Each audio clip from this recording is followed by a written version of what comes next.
I do it a lot with like the quintessential dive bomb, like dime bag dive bomb. And it'll just, that's when you get that sustain, it holds it up. And you kind of just, that sort of thing. So I started doing that, and then I tried to make it a little bit, as I started using it more melodic and apply it in a more musical sort of form. You know, cool note things, or just whatever. I don't have a good example right now, maybe with distortion in my. My question is, when you're talking about the economy picking, and you're saying 3 notes a string, but you're alternating picking while you're doing that, correct? Or so you weren't doing you weren't going down 3 strings like Frank out Ballet, that type of thing. That's not. Oh, you can.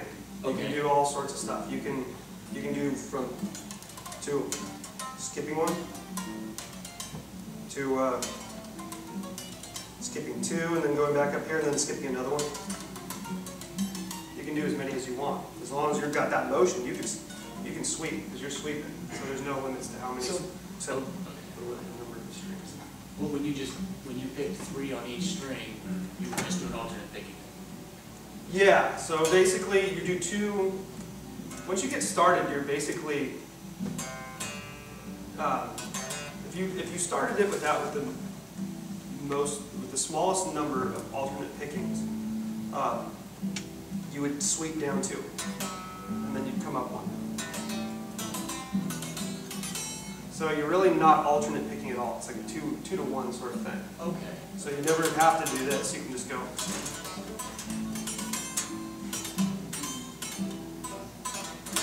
But all those things are, if you look up basics of economy picking and stuff like that, it's all over the place, and they give like way better examples of how to go through that. Okay. I thought when you were alternating picking everything, I thought you were saying you were. Oh, gotcha. No. That's what confused me. Gotcha. So you were going down a couple and back up.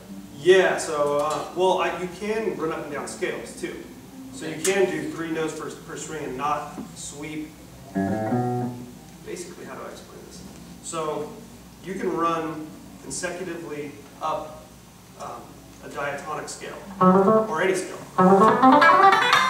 And you can actually go faster because your hand isn't moving. So I'll play the scale not skipping anything. You can see how much this arm's moving.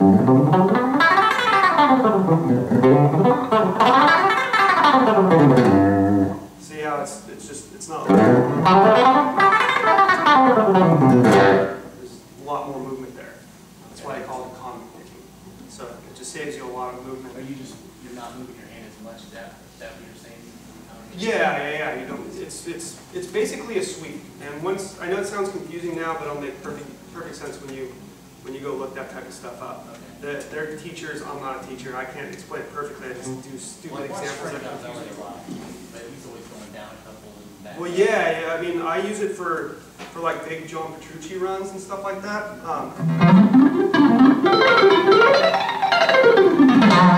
So I use it in like a metal setting as well, and he does a little bit, but he's definitely going and doing a very larger sweep to scale ratio. If that makes any sense. But you can do anything in between. That's the brilliant thing about it. I didn't lose anything that's going on up here, whatever is going on up there. I didn't feel like I had to sacrifice any of it by adopting that technique almost 99%, when I'm using a pick. It's all I like the dynamic of it. I like the fluidity of it. I like the variety it has, And that's not to say I don't just sometimes sometimes it's cool for that, but I don't really like 3 then 3 then 3 or 6 then 6 then 6. I think this gives you a lot of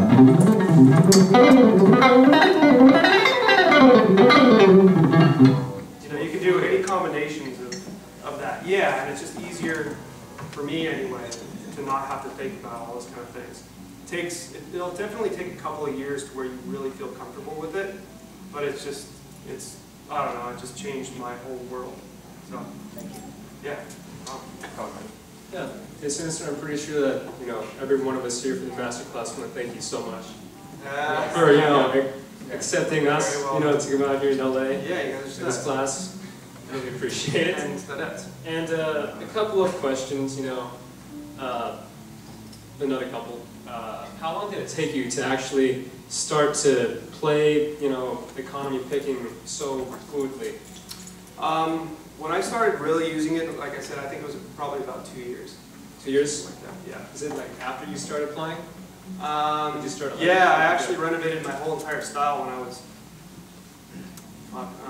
19 years old, 20 years. No. I went to MI for a few months. It was after that, so I wish I would have had it then.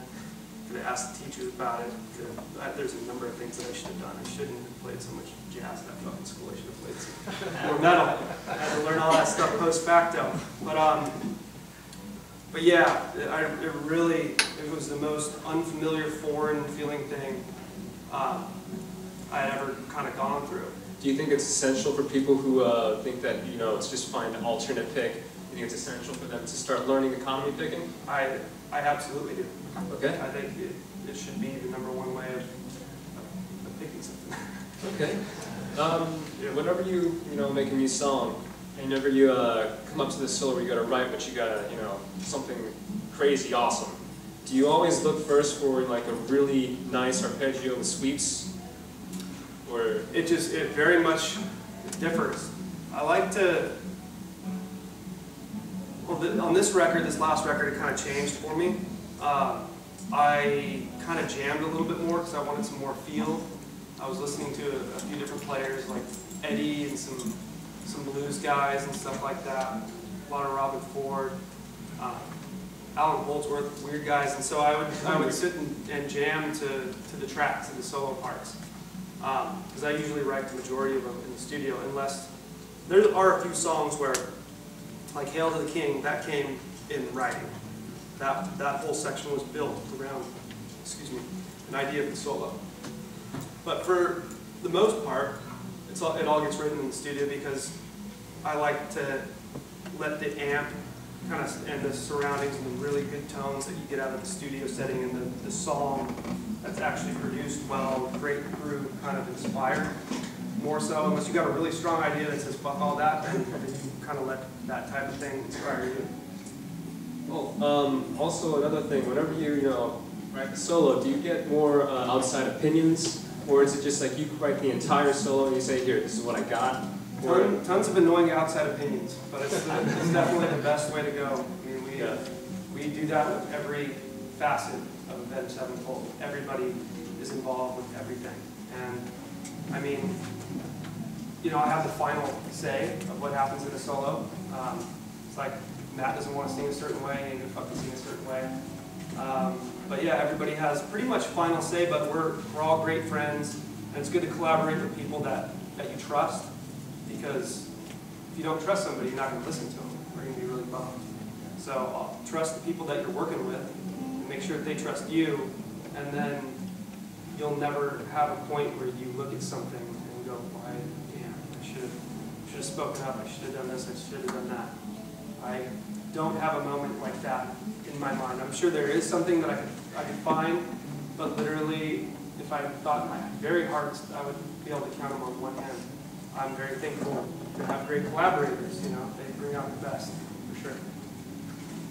So yeah, let's move on, and then we'll do some more questions in a second. Unless you have one more. Yeah. Right on. Cool. So economy picking. Yeah. So the blues scale. That's where we left off. Check the tape, yes, please.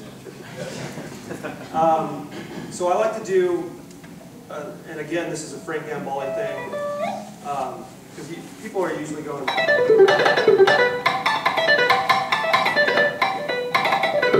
Whatever it is. That stuff's cool, and I like it a lot. There's a time and a place for everything, especially if you're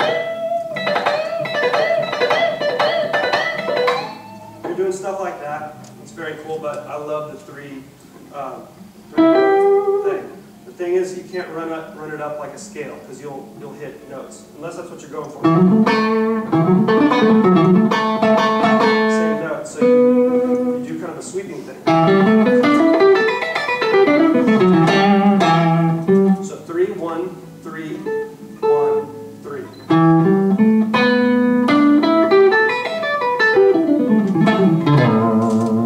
And then you get really cool runs with it.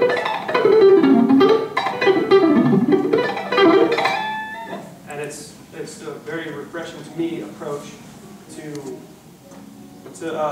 blues scales. You know, you just don't hear it a lot in rock and metal for me. So definitely remember that. I don't really want to elaborate because I don't want to waste any of your time when you guys can do all that shit by yourself. So next, do we go to next technique then? What the fuck else am I doing? Not much. Not much. Legato is definitely the bane of my existence, and that's the Holdsworth stuff. And the guy is just fucking freakish. I mean, there's plenty of great legato players, and they do cool stuff. They do a lot of cool metal legato stuff. Different patterns or whatever, like dime bag patterns, which are, he does stretch, little kind of things called stretch patterns like this.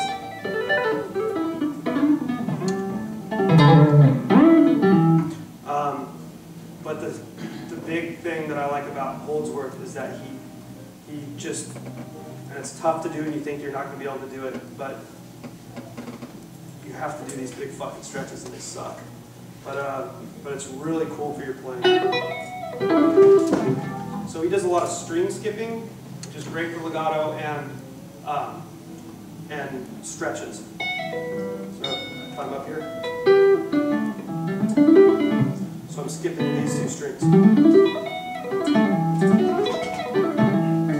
His hands are huge. They are huge, but if you can find, like, there's guys like Guthrie Govan. I don't know if anybody's heard of him. Total freak. But he kind of does, I always kind of go the other way, and his way is way better because it looks cooler. But if you push it away like this, you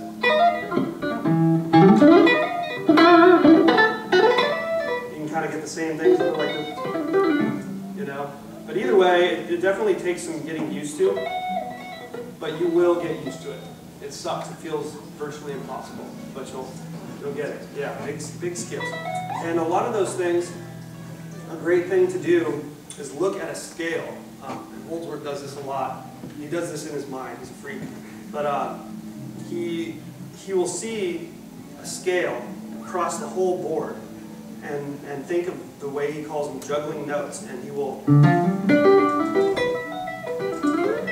So to see all the dots, if you can find scales laid out and to write your licks based on that, because then you can see, okay, I can skip, I can go to there, here's a dot, and I want to get up to here. How do I get up to there and make a really cool thing? Well, I'm going to skip, so.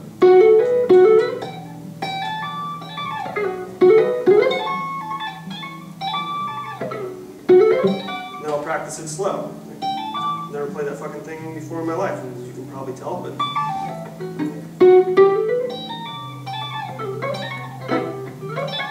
But it's just a really cool thing that you kind of get by like those sweep arpeggios, which are definitely great.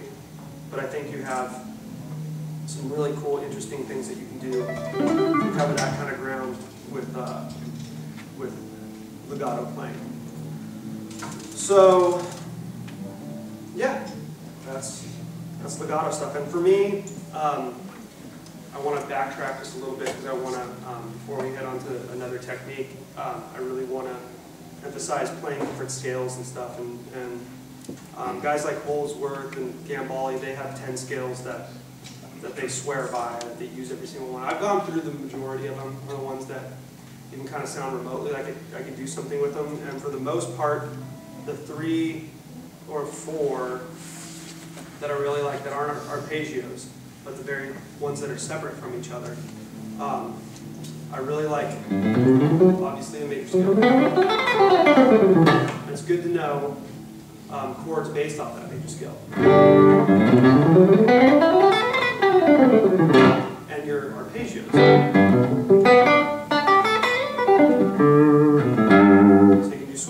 And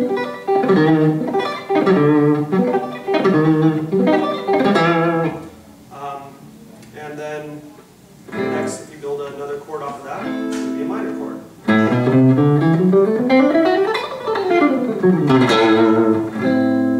And so forth. And these are called chord scales.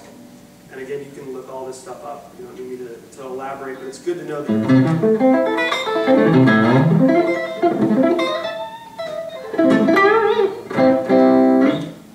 And then so on and so forth. And then you learn chord progressions, which you all know chord progressions and what that means, right? So if I say 2-5-1, that means it's the second 2-5-1 in the key of G major. That means I'm taking the second chord, 1-2, going to the 5, 4-5, playing a chord based off that, and going back to the G.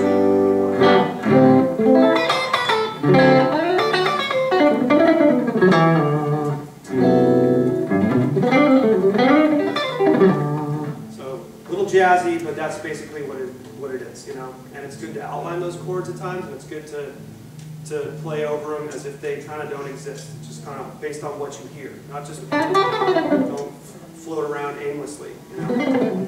But always listen to yourself. The next one that I really like is a harmonic minor.